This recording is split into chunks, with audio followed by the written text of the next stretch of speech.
Okay, this is Martin Bryan with an unboxing video for a new looper. I was searching on Guitar Center, Musician's Friend, and Amazon for a looper, and I saw one that I liked based on its description. And my requirements: 15 minutes of looping, unlimited dubbing, USB connector so you can do downloads, as well as upgrade the firmware. And it was in the right price range. It was under $40. So I thought, you know what, I'll give it a second instead of just impulse clicking on purchase. And in the Amazon comparison, I saw that this was physically identical in terms of the exterior, which is kind of unique. I'll try to get a picture in here, to another looper by a different name from a different company, and it was $15 less. So I took a really good look at this and I did a side-by-side comparison of all the descriptions and the tech specs, and it is indeed literally the same pedal for $15 less with a no-name brand, and the more expensive pedal around $50 with a different name. So this is officially a Rowin, R-O-W-I-N, tiny looper, and it was purchased on Amazon. And the price was $39.99 of that. So use the voucher. All right, and here's what I was hoping for. It's the nano pedal. And it's in what I would call a watch box. Very solid box. Good indication. Breath and coffee break.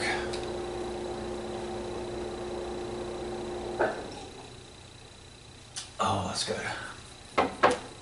Okay, so we have the world's tiniest instructions. If you've used a looper pedal before, they really don't need instructions because they all work pretty much the same. Stomp once to do this, stomp twice to record, stomp once to play back, stomp and hold to erase. And specs. So this is instructed in multiple languages. Alright. Includes a USB cable for your downloading pleasure. Now, I'm very surprised by this because I see why you would include it to make a complete set, and I'm very glad with that. But nowadays, you would think everybody, even us old people, already have a box full of USB cables, so you can find one that meets the size. Alright, now let's take a look at the rest of the packaging, because I really do feel that the packaging helps you determine the quality of the product before you use it. If it's not well packaged, it's very likely in my mind that the piece of gear is inexpensive or cheap, and that will show through in the packaging and definitely show through in use. So I'm happy to see that it's snugly sarcophagized in the watch box and a nice soft black styrofoam container. It's actually a very nice presentation. Let me hit you guys with the barcode. I want to check it out a little bit. Okay.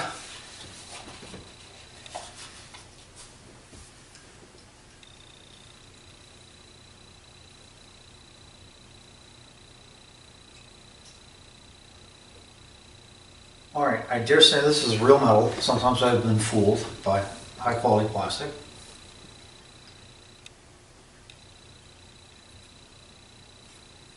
So again, it appears to be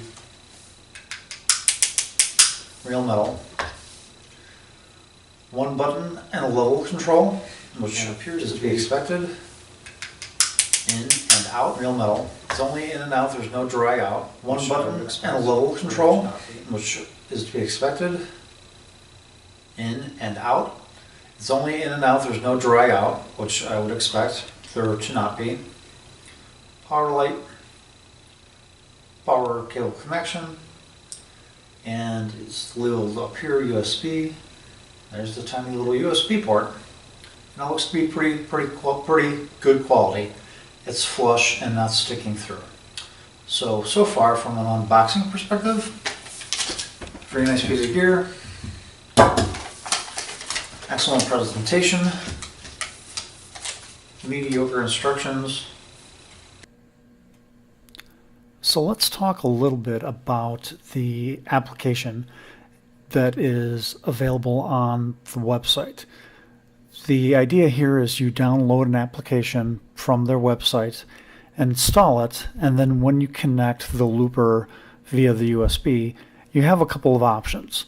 You can either upload/download files directly to the looper, which is really cool and more convenient than the old way of just taking it out from the looper out jack and into your computer.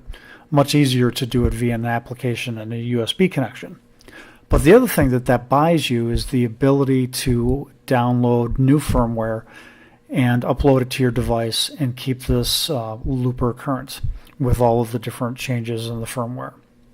Now, I did notice a problem, and it kind of surprised me. Although the jack on the unit seemed to be of very high quality, I couldn't get it to connect with a standard USB cable I had lying around in my desk drawer. So then I tried the one that came with the looper, and I had a little bit better luck, but like a third of the time it would just cut out. So after trying a variety of different cable combinations, I determined it's really not the cable, but it is indeed the jack on this unit. The USB jack on this looper is a little bit twitchy, so you'll probably need to have some patience with that. I am a little disappointed, but again, it's less than a $50 pedal.